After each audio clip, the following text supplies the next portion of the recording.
Okay. सो अब हमें 9.1 activity दी हुई है, इसमें लिखा हुआ है कि actual action sometimes contradict the hierarchy of needs. जैसे कि सोल्जर, पुलिस ऑफिसर और 5 पर्सन्स का यहाँ पे एक एग्जाम्पल दिया हुआ है, जिसमें ये है कि have been known to protect others by facing very endangering situation seemingly in direct contradiction in the prominence of safety needs। तो अब इनमें इनका सेफ्टी नीड जो है वो बहुत कहाँ पे आ जाता है, नीचे आ जाता है इस हायरार्की में। सेफ्टी नीड्स इतने नहीं रहते इनके, क्योंकि ये अपनी लाइफ को इंडेंजर्ड करके दूसरों की हेल्प करते हैं या हमें बचाते हैं। अ, तो अब हमारे पास नेक्स्ट टॉपिक जो है वो है हमारा frustration and conflicts. So far we have taken a look at various theoretical perspectives on motivation। तो अभी तक हमने बहुत सारे पर्सपेक्टिव्स जो हैं वो मोटिवेशन के ऊपर देखे। जैसे इससे पहले हमने जो देखा था, हमने ये चीज़ देखी थी कि मैस्लो ने जो अपने मोटिवेशन की थ्योरी है, उसमें उसने ये चीज़ बताई है कि हम किस तरीके से सबसे पहले ये चीज़ देखते हैं कि हम कितने ज़्यादा मतलब हम कितने ज़्यादा फिजियोलॉजिकली हम हमारी जो नीड है वो फुलफ़िल हो रही है। फिजियोलॉजिकल नीड के लिए हमारा मोटिवेशन होता है, फिर हमारे सेफ्टी नीड के लिए होता है, फिर बिलोंगिंगनेस के लिए होता है, फिर सेल्फ़ एस्टीम के लिए, फिर सेल्फ़ एक्चुअलाइज़ेशन के लिए। और उससे पहले हमने पढ़े थे अपने बायोलॉजिकल मोटिवेशन और फिर साइकोसोशल मोटिवेशन। साइकोसोशल मोटिवेशन में आया था कि नीड फॉर एफिलिएशन कितना है, या नीड ऑफ फॉर पावर है, जो नीड फॉर अचीवमेंट है, क्यूरियोसिटी है या एक्सप्लोरेशन है। तो ये सारे क्या होते हैं, मोटिवेशंस होते हैं। ये मोटिवेशंस होते हैं हमारे लाइफ में जो हमें मूव कराते हैं, है ना, हमें किसी काम को करने के लिए। तो ये सारी थ्योरीज और पर्सपेक्टिव्स हमने मोटिवेशंस के देखे थे। They explain the process of motivation and what leads to motivated action. तो यहाँ से हमें ये पता चलता है कि किस तरीके से ये जो प्रोसेस है मोटिवेशन की वो है, और ये किस तरीके से इसका जो मोटिवेटेड एक्शन है वो हो रहे हैं इसमें। And what are the reason for different motives. तो और बहुत तरह अलग अलग मोटिव्स के पीछे क्या रीज़न होते हैं। So now we will try to understand what happen when motivated action is blocked or is fails due to certain reasons. So now we will try to understand what happens when motivated action is blocked or it fails due to certain reasons। For example, एक मतलब तब क्या हम ये situation की बात कर रहे हैं ना कि जब जैसे फॉर एग्जांपल एक कोई एक लड़की है जिसने बहुत मेहनत की एक एग्ज़ाम के लिए। फॉर एग्जांपल बहुत फेमस एग्ज़ाम है एक हमारा नीट का एग्ज़ाम, ओके, जो बायोलॉजी के स्टूडेंट्स देते हैं डॉक्टर बनने के लिए। तो उसने बहुत ज़्यादा मेहनत की, बार बार घंटे पढ़े, या फिर whatever time she have given to that exam, but उसका सिलेक्शन नहीं हुआ। तो ये क्या हो गया कि अब ये जो एक्शन था उसका वो फेल हो गया, यानी जो जिस भी कारण से वो मोटिवेटेड थी उसका एक्शन फेल हो गया। So now we will also try to understand what happen when one is faced with more than one motive or need at the same time। और फॉर एग्ज़ाम्पल एक कोई स्टूडेंट है जो बहुत ज़्यादा इंटरेस्टेड है जेईई मेंस का exam देने में, और उसको फिर साथ में उसको ह्यूमैनिटीज़ पढ़नी है, तो उसको कुछ और एग्ज़ाम भी देना है। तो वो दोनों के लिए क्या है, मतलब एक से ज़्यादा कामों के लिए एक टाइम पे क्या है वो मोटिवेटेड है। तो these two concerns can be explain in the form of two important concepts related to motivation, namely frustration and conflict. तो फ्रस्ट्रेशन और कन्फ्लिक्ट यहाँ पे आता है कि जब हम एक मोटिवेटेड एक्शन करते हैं और वो किसी कारणवश फेल हो जाता है या वो ब्लॉक हो जाता है, और हम अपने जो हमारा एंटिसिपेटेड डिज़ायर होता है, गोल होता है, इज़ नॉट अटेन्ड, यानी कि हम उसको नहीं अटेन कर पाते हैं। तो सबसे पहले इसमें दिया हुआ है व्हाट इज़ फ्रस्ट्रेशन। फ्रस्ट्रेशन का पूरा अच्छे से एक्सप्लेनेशन दिया हुआ है। So we come across many occasions when things go in an unexpected direction. बहुत बार ऐसा होता है कि जो हम जो चीज़ हमने सोची हुई होती है, जो चीज़ें होती हैं वो बिल्कुल उससे अपोजिट डायरेक्शन में चली जाती हैं। We fail to we fail to realise our goal. हमारा जो गोल होता है हम उसको अचीव करने से फेल हो जाते हैं। The blocking of a desired goal is painful, but all of us experience it in life in different degrees. अब ये बहुत एक पेनफुल सिचुएशन होती है जब हमें हमारा गोल नहीं मिलता है, जब हमें हमारा डिज़ायर, ये जो हमारा जो भी डिज़ायर होता है वो नहीं मिलता है। तो ये जो एक्सपीरियंस होता है लाइफ में, ये हमको कहीं ना कहीं किसी ना किसी मूड में ज़रूर मिलता है। किसी का कोई एग्ज़ाम क्रैक नहीं हो पाया, उसे वहाँ पे मिलेगा, या किसी का कहीं पे, मतलब कहीं ना कहीं तो ज़रूर मिलेगा। So frustration occurs when an anticipated desire goal is not attained and the motive is blocked. यानी कि हमें फिर फ्रस्ट्रेशन की फीलिंग होती है जब हमारा जो हमने एंटिसिपेट किया हुआ होता है वो गोल हमें नहीं अचीव हुआ होता है या नहीं हो पाता किसी कारण से। It is an aversive state and no one likes it. तो ये बहुत ज़्यादा एक एडवर्ड कंडीशन होती है और किसी को भी ये कंडीशन पसंद नहीं होती। Frustration result in a variation of behaviour and emotional reactions. They include aggressive behaviour, fixation, escape, avoidance and crime. अब ये जो फ्रस्ट्रेशन की कंडीशन होती है, जो फ्रस्ट्रेशन होता है, किसी का बिहेवियर है, इमोशनल जो रिएक्शन होता है, तो इसमें किस किस तरीके की चीज़ें इंसान करता है। तो इंसान क्या करता है, अग्रेसिव बिहेवियर शो करता है, ठीक है। वो भागने की कोशिश करता है, या तो उसको फिक्स करने की कोशिश करता है, वो अवॉइड करने लगता है सिचुएशन को, या फिर वो रोता है। तो in fact, a frustration aggression is a very famous hypothesis proposed by Dollar and Miller. तो ये हैं दो साइंटिस्ट, जिनका एक का नाम है डॉलर और एक का नाम है मिलर। तो इन दोनों ने एक हाइपोथेसिस निकाली, यानी कि इनकी एक इमेजिनेशन थ्योरी है फ्रस्ट्रेशन और एग्रेशन की। सो फ्रस्ट्रेशन प्रोड्यूसेस अग्रेशन। तो इसमें यही लिखा है कि जब हम फ्रस्ट्रेट हो जाते हैं तो फ्रस्ट्रेशन की वजह से क्या होता है, हमारा अग्रेशन निकल के आता है, and disrupted towards a self aggression or blocking agent,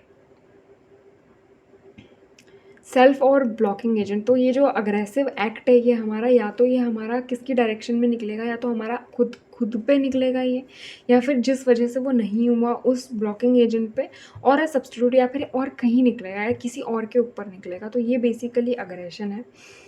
direct aggressive act may be inhibited by the threat of punishment. अब ये जो डायरेक्ट अग्रेसिव एक्ट है वो मतलब जैसे अगर कोई छोटा बच्चा है, उसको बहुत ज़्यादा गुस्सा आ रहा है और उसको एक ग्लास है उसके सामने में कांच का, और उसको पटक के तोड़ने का मन कर रहा है, बट वो ऐसा नहीं करेगा। उसका ये जो अग्रेसिव एक्ट है ये क्या हो रहा है, इनहिबिट हो रहा है। किस डर से, कि उसको कोई पनिशमेंट, अगर वो ग्लास तोड़ेगा तो फिर ही और she will get punishment from their parents, guardians. तो इसीलिए उनके पास क्या है, एक थ्रेट है, एक इनहिबिशन है उसके एग्रेशन का। उसके पीछे का रीज़न है कि उसको पनिशमेंट मिलेगी।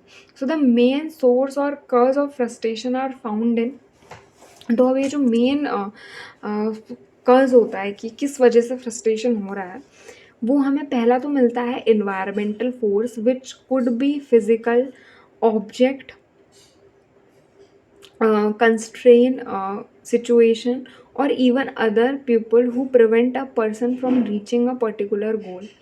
तो ये जो इन्वायरमेंटल फोर्सेस हैं, जैसे कि फिज़िकल ऑब्जेक्ट्स जो हैं, जो कंस्ट्रेन होते हैं एक सिचुएशन में, या फिर जो लोग भी होते हैं जो प्रिवेंट करते हैं एक उस पर्सन को उस गोल को रीच करने से, तो ये एक इन्वायरमेंटल फोर्स। उसके बाद personal factors like inadequate or lack of resources that make it difficult to or difficult or impossible to reach the goal. अब फॉर एग्जाम्पल कल आपका एग्ज़ाम है और आज आप अपनी किताबें ढूंढ रहे हो, so you will get failed in the exam, और अभी आपका क्या निकल रहा है, अग्रेशन निकल रहा है कि आप फेल हो गए। तो अब यहाँ पे पर्सनल फैक्टर है कि आपने उतनी मेहनत नहीं की। अब उसके बाद क्या है, कन्फ्लिक्ट्स बिटवीन डिफरेंट मोटिव्स।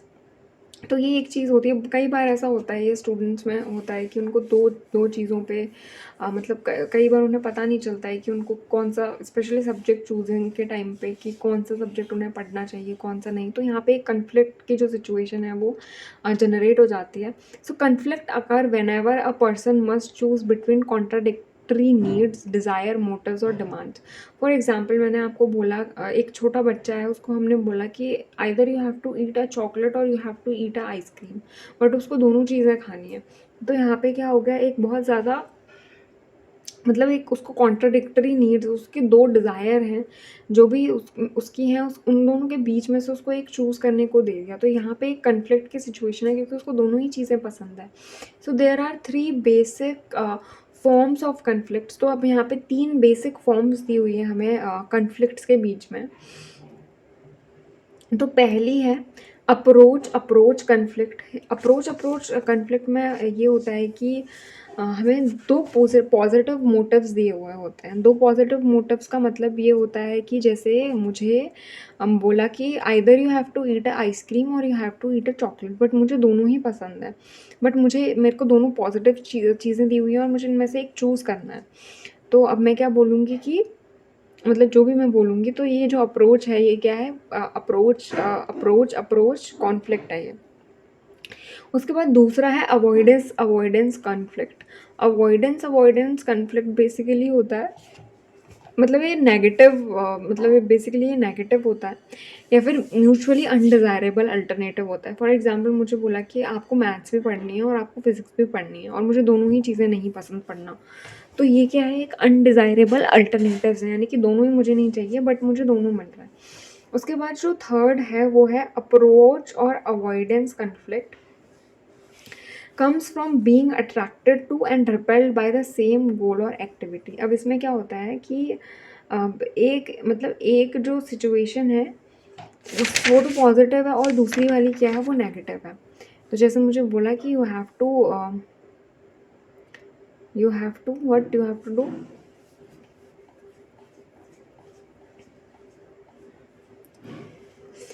कि either you have to read maths or you have to eat ice cream, so I will always choose eating ice cream, right? So ये क्या है? अप्रोच अवॉइडेंस है। तो एक में तो ये अट्रैक्ट हो रहा है, और दूसरे से क्या हो रहा है? रिपेल्ड हो रहा है ये। अच्छा नहीं, फॉर एग्जाम्पल कि मेरे टूथ में एक है, मेरे दांत में दर्द है और मुझे आइसक्रीम भी खानी है। तो ये क्या है? एक अप्रोच अवॉइडेंस कॉन्फ्लिक्ट है, कि हमें अप्रोच भी करना है वही चीज़, और फिर हमें उसे क्या करना है? अवॉइड भी करना है।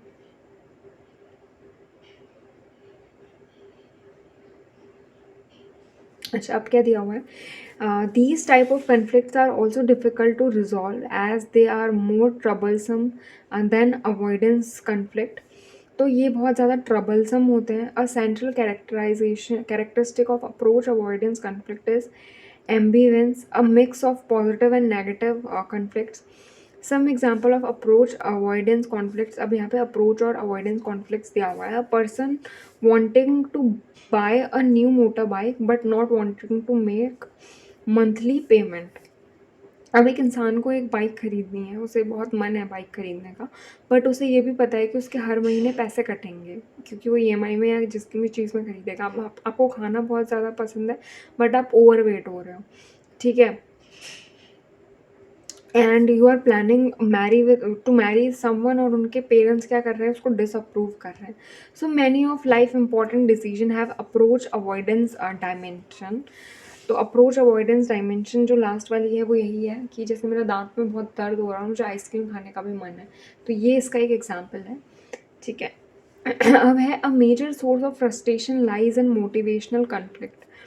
तो अब फ्रस्ट्रेशन जो है, फ्रस्ट्रेशन का जो मेजर सोर्स है, इसमें बोला है कि वो मोटिवेशनल कॉन्फ्लिक्ट्स हैं।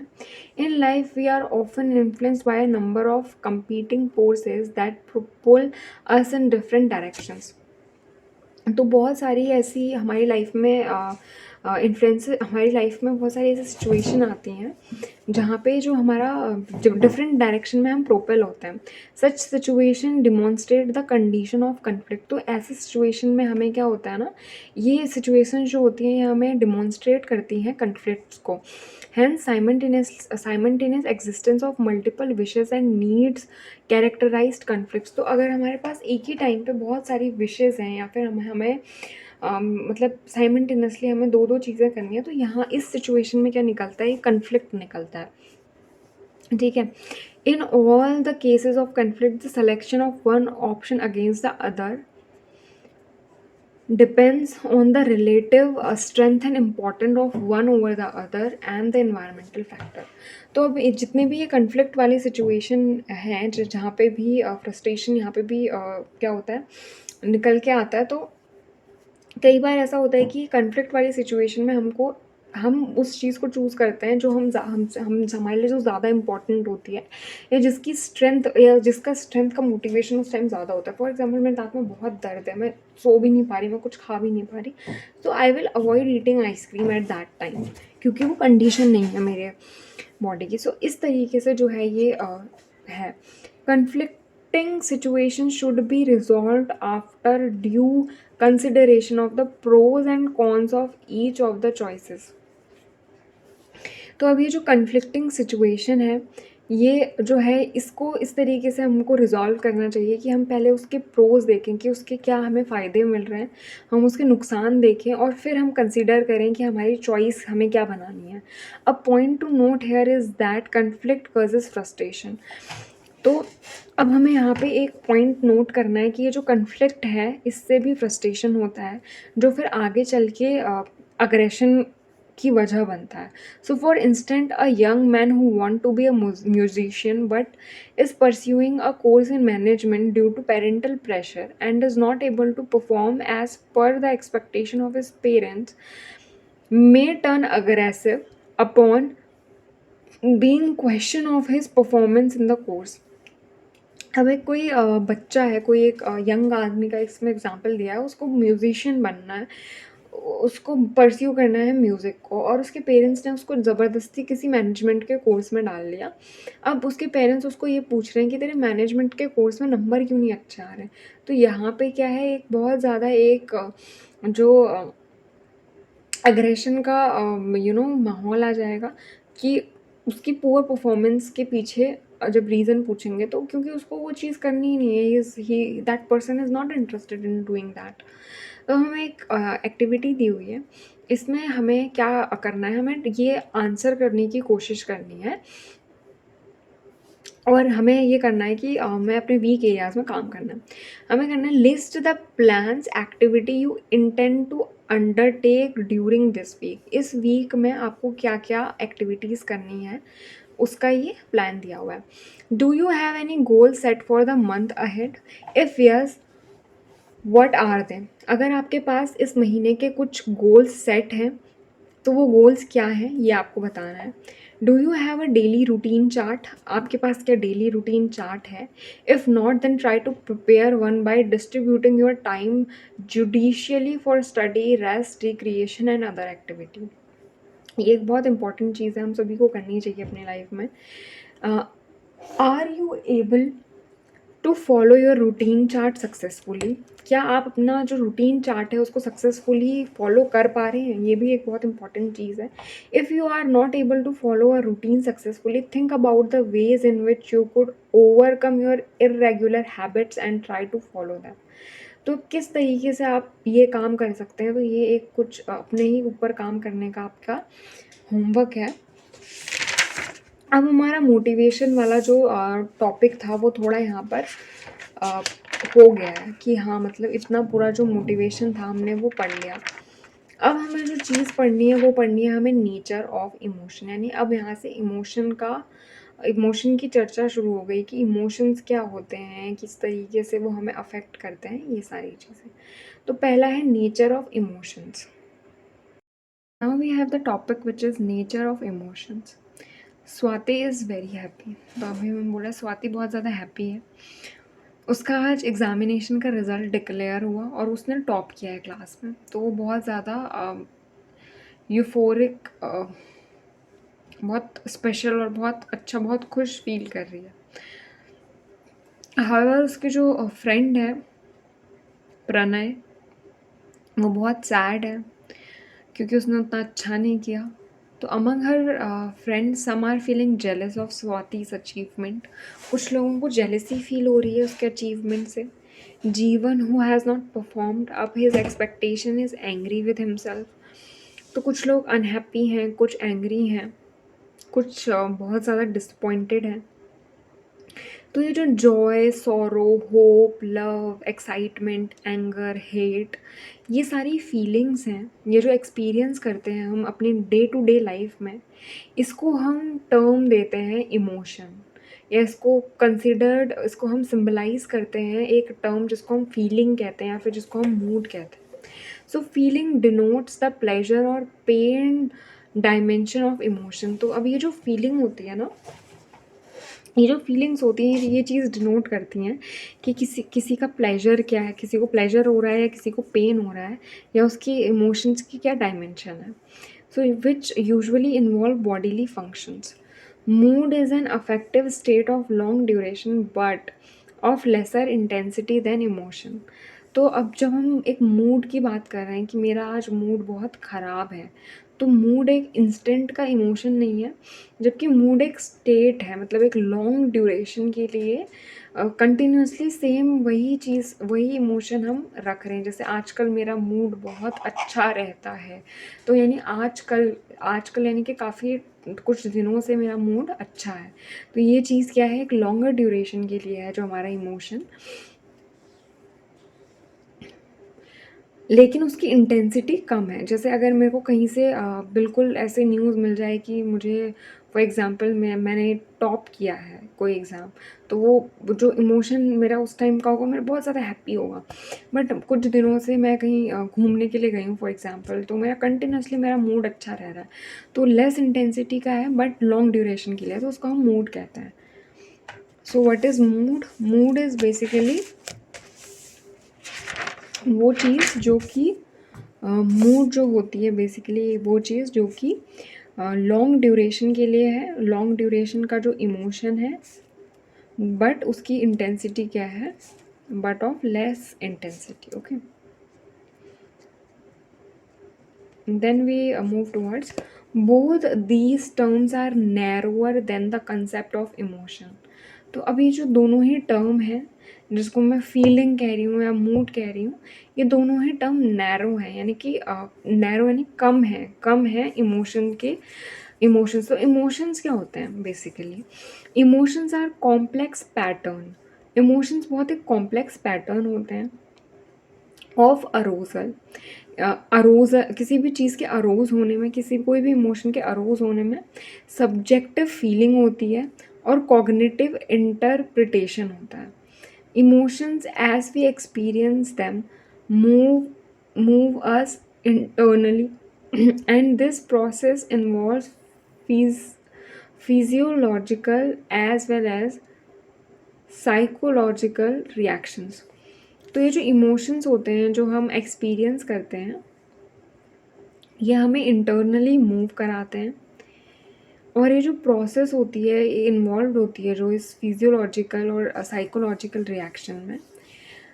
ठीक है, तो हम कोई चीज़ इमोशन, कोई चीज़ हम एक्सपीरियंस तब करते हैं जब हमें फिजियोलॉजिकली वो चीज़ महसूस हो रही हो और साइकोलॉजिकली हमारी रिएक्शन हो रही हो। Emotion is a subjective feeling, emotion एक सब्जेक्टिव फीलिंग है, and the experience of emotion varies from person to person. और ये जो इमोशन है, इमोशन की फीलिंग है, ये हर इंसान की, इंसान से इंसान क्या करती है, वेरी करती है। जब हम साइकोलॉजी की बात कर रहे हैं तो attempts have been made to identify basic emotions. तो अब जब हम साइकोलॉजी की बात कर रहे हैं तो साइकोलॉजी में क्या होता है ना, हमने कुछ अटेम्प्ट्स जो हैं वो रखे हैं, जिसके बेसिस पे हम क्या कर सकते हैं, आइडेंटिफाई कर सकते हैं इमोशंस को। It has been noted that at least 6 emotions are experienced and recognised everywhere. तो अब हमें ये चीज़ पता चली है या हमने ये चीज़ नोट किया कि हमें ना 6 इमोशंस जो हैं वो फील होते हैं और हम उनको पहचानते हैं। और वो 6 इमोशंस क्या हैं? पहला है एंगर, दूसरा है डिस्गस्ट, फिर है fear, happiness, sadness and surprise. तो ये क्या है? ये कुछ इमोशंस हैं। Izard has proposed a set of 10 basic emotions. अब एक दो जो दूसरे हैं साइंटिस्ट, उन्होंने दिया हुआ है कि हमारे 10 इमोशंस होते हैं। पहला है जॉय, फिर है सरप्राइज, फिर है anger, disgust, contempt, fear, shame, guilt, interest, excitement, which with combinations of them resulting in other emotional blends। तो अब इन्हीं का कॉम्बिनेशन क्या करता है हमें और जो दूसरे तरीके के इमोशनल ब्लेंड्स हैं वो हमें प्रोवाइड कराता है। So according to Plutchik there are 8 basic और प्राइमरी इमोशन। तो अभी एक और साइंटिस्ट है पुटचिक, जिनके अकॉर्डिंग 8 बेसिक इमोशंस होते हैं। All other emotion result from various mixtures of these basic emotions.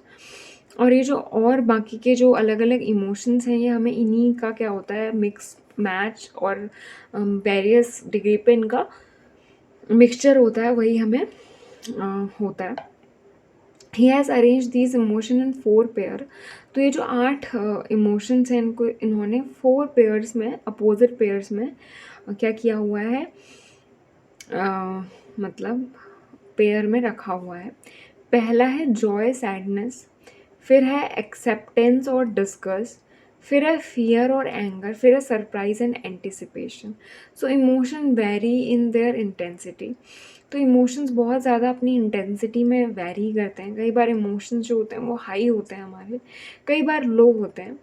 And quality, जैसे उनकी जो क्वालिटी होती है, जैसे कि हैप्पी है, सैड है, फेयर है। Subjective factors and situational contrast influence the experience of emotion. These factors are, अब ये जो कुछ मतलब ये जो हमारे इमोशंस हैं, जब हम इमोशंस की बात कर रहे हैं तो ये एक सब्जेक्टिव फैक्टर है और ये सिचुएशन के हिसाब से चेंज होती हैं, हमारे एक्सपीरियंस के हिसाब से चेंज होती हैं। सो दीज फैक्टर्स आर, अब जो फैक्टर्स हैं जिनकी वजह से हर किसी का इमोशन अलग होता है, एक्सपीरियंस अलग होता है, वो क्या क्या है। पहला है जेंडर, फिर है पर्सनालिटी, फिर है साइकोपैथोलॉजी ऑफ सर्टेन काइंड्स, ठीक है। Evidence indicate that women experience all the emotion except anger more intensively than man. तो इसमें एक चीज़ ये एविडेंसली प्रूव की हुई है कि जो वुमेन्स होती हैं वो बहुत ज़्यादा इमोशंस को एक्सपीरियंस करती हैं। एक एंगर का जो इमोशन होता है वो इतना ज़्यादा इंटेंसिवली नहीं एक्सपीरियंस करती जितना कि मैन करते हैं। So man are prone to experience high intensity and frequency of anger. तो जो मैन होते हैं, जो आदमी होते हैं, उनमें ये जो हाई इंटेंसिटी और फ्रीक्वेंसी का एंगर होता है, ये ज़्यादा देखने को मिलता है, उनमें ज़्यादा होता है। So this gender difference has been attributed to social roles attach to man and women. तो अब यहाँ पे इस वजह से एक सोशल जो रोल्स हैं मैन के और वुमेन के, वो अटैच, जैसे मैन का बहुत कॉम्पिटिटिवनेस का है और वुमेन का बहुत एफिलिएशन का और केयरिंग नेचर है। तो ये है। Then we have physiological basis of emotions. तो फिजियोलॉजिकल बेसिस क्या होते हैं इमोशन के। Divya is desperate to get a job. अब दिव्या को एक जॉब चाहिए। She has prepared well for interview. उसने इंटरव्यू के लिए बहुत अच्छा प्रिपेयर किया है और वो बहुत ज़्यादा कॉन्फिडेंट फील कर रही है। अब जैसे ही वो एंटर करती है अपने इंटरव्यू के रूम को और उसका इंटरव्यू शुरू होने लगता है, तो वो बहुत ज़्यादा टेंस हो जाती है, मतलब उसको बहुत ज़्यादा टेंशन होने लग जाती है। उसके जो पैर होते हैं ना, पैर नीचे से उसको ठंडे महसूस होने लगते हैं और उसका जो हार्ट है वो पॉन्डिंग, वो हार्ट पॉन्डिंग मतलब कि अपने ना, जैसे दिल बैठा जा रहा है, ऐसा नहीं होता है कि साउंड सुनाई देने लगता है दिल का धड़कने का, तो वो उसको पॉन्डिंग कहते हैं। And she is unable to answer appropriately. अब वो अच्छे से आंसर नहीं दे पा रही है, जबकि वो पहले बहुत ज़्यादा कॉन्फिडेंट थी और उसने बहुत अच्छे से प्रिपेयर किया था इंटरव्यू के लिए। So why did this happen, ऐसा क्यों होता है। Try thinking about a similar situation that you have faced some time in your life. तो ऐसी एक सिचुएशन के बारे में सोचो, मतलब ऐसी एक सिमिलर सिचुएशन के बारे में इंटरव्यू की। If I say about my experience, जैसे बच्चों के केस में, स्कूल पढ़ने वाले बच्चों के केस में क्या होता है, वाइवा। जब वाइवा होता है तो सेम यही चीज़ होती है। So can you describe probable reason for this. तो इसके लिए प्रोबेबल रीज़न क्या हो सकता है। पहले तो हमें बहुत डर लग जाता है कि कहीं हमसे क्या ही ना पूछते हैं, ठीक है, या हमको नहीं आया, या फिर हमें फेलियर का डर है, तो इस तरीके के डर आ जाते हैं। As we will see a great deal of psychological changes happen when we experience emotion. तो हमें ये चीज़ बोली है कि एक बहुत ग्रेट डील है, मतलब जो हमारा फिजियोलॉजिकल चेंजेस हैं, जब हमारा इमोशनल जो हमें एक्सपीरियंस होता है ना, तो हमारे फिजियोलॉजिकल चेंजेस जो हैं वो होने लगते हैं। जैसे अगर मुझे डर लग रही है तो मेरी फिजियोलॉजी चेंज हो रही है, यानी मेरे पैर ठंडे हो रहे हैं, मेरा हार्ट बहुत ज़्यादा ज़ोर ज़ोर से धक धक कर रहा है, तो यानी कि मेरे फिजियोलॉजिकली कुछ चेंज हो रहे हैं मेरे इमोशन के चेंज होने के साथ। So, when we are excited, afraid, or angry, these bodily changes might be relatively easy to note. तो इन कंडीशंस पे जब हम बहुत ज़्यादा एक्साइटेड हैं, जब हम बहुत ज़्यादा अफ्रेड हैं, हम डरे हुए हैं, हम गुस्से में हैं, तो ये जो बॉडीली जो चेंजेस हैं, ये हम इजीली क्या कर सकते हैं, रिलेट कर सकते हैं और नोट कर सकते हैं। All of you must have noted the increase in heart rate. हम सभी ने हार्ट रेट का इंक्रीज होना, throbbing temples, increased perspiration and trembling in your limb when you are angry और एक्साइटेड अबाउट समथिंग। जब हम किसी चीज़ के लिए बहुत ज़्यादा एक्साइटेड होते हैं, हम जब गुस्से में होते हैं, तो हमारी हार्ट रेट बहुत ज़्यादा तेज़ होने लग जाती है और हम बहुत ज़्यादा हम हमारे लिम्स जो होते हैं वो ऐसे टम्बल करने लगते हैं, काँपने लगते हैं, इस तरीके की चीज़ें होने लगती हैं, ठीक है। Sophisticated equipments have made it possible to measure the exact physiological changes that accompany emotions. तो अब ये जो sophisticated equipment है, यानी कि हमें ना अपने आप को बहुत ज़्यादा sophisticated दिखाना है, well behaved दिखाना है, तो इन चीज़ों ने क्या किया है, ये चीज़ पॉसिबल की है कि हम अपने एग्जैक्ट जो हम अपने सोफेस्टिकेटेड मतलब बहुत हाई फाई इक्विपमेंट आज की डेट में जो आ गए हैं, उन्होंने ये हमें ये चीज़ पॉसिबल कर दी है कि हमें फिजियोलॉजिकल चेंजेस को क्या कर सकें, मेजर कर सकें, ठीक है। But automatic as well as somatic nervous system play important roles in emotional process. तो अब हमारा जो ऑटोनोमस नर्वस सिस्टम है और जो हमारा सोमेटिक नर्वस सिस्टम है, ये दोनों ही बहुत ज़्यादा इम्पॉर्टेंट रोल प्ले करते हैं हमारे इमोशनल प्रोसेसेस में, ठीक है, हमारे इमोशनल चेंजेस में। The experience of emotion is a result of series of neurophysiological activations in which thalamus, hypothalamus, limbic system and the cerebral cortex are involved significantly. तो हमारा ये जो एक्सपीरियंस है हमारे इमोशंस का, जो कि मतलब जो ये एक्सपीरियंस है, मतलब जो न्यूरोफिजियोलॉजिकल एक्टिवेशन है, जिसमें हमारा जो थैलेमस है, हाइपोथैलेमस है, लिम्बिक सिस्टम है और सेरिब्रल कॉर्टेक्स जो है, ये इन्वॉल्व होते हैं। Individuals with extensive injury in these brain areas have been known to demonstrate impaired emotional ability. यानी कि इन एरियाज़ पे जिन लोगों के कुछ डैमेज थी, लोगों का ये मतलब वो इतने इमोशनली उनकी ये एबिलिटी जो थी वो थोड़ी सी इम्पेयर्ड देखने को मिली। So selective activation of different brain areas has been experimentally shown to arouse different emotion in infant and adult. तो हमारे जो ब्रेन के डिफरेंट एरियाज़ होते हैं, ये रिस्पॉन्सिबल होते हैं हमारे किसके लिए, डिफरेंट इमोशंस के लिए, एक इन्फेंट के और एक एडल्ट के, brain is responsible for these emotions. So one of the earliest physiological theories of emotion was given by James and supported by Lang. तो अब इसका जो थ्योरी का नाम है वो है जेम्स लैंग थ्योरी। अब ये थ्योरी क्या है, इसे पढ़ते हैं। So the theory suggest that environmental stimuli elicit physiological response from viscera मतलब इंटरनल ऑर्गन होता है, ठीक है। तो ये जो थ्योरी है ये सजेस्ट करती है कि जो हमारे फिजियोलॉजिकल रिस्पॉन्सेज होते हैं वो हमारे ऑर्गन से आते हैं, which in turn are associated with muscle movement. अब इंटरनल ऑर्गन से आ रहे हैं, तो इंटरनल ऑर्गन से आ रहे हैं तो फिर हमारे मसल्स के साथ भी रिलेटेड हैं। For example, startling at an unexpected intention, noise triggers activation in viscerals and muscular organs, followed by an emotional arousal. अब फॉर एग्जाम्पल दिया हुआ है इसमें हमें एक अनएक्सपेक्टेड इंटेंस नॉइज़ आई, ठीक है? तो हमारे अंदर के ऑर्गन्स को उसने वो किया, क्या किया? वो किया तो अरोज़ किया, तो हमारे जो मसल ऑर्गन है वो भी मूव करने लग गए।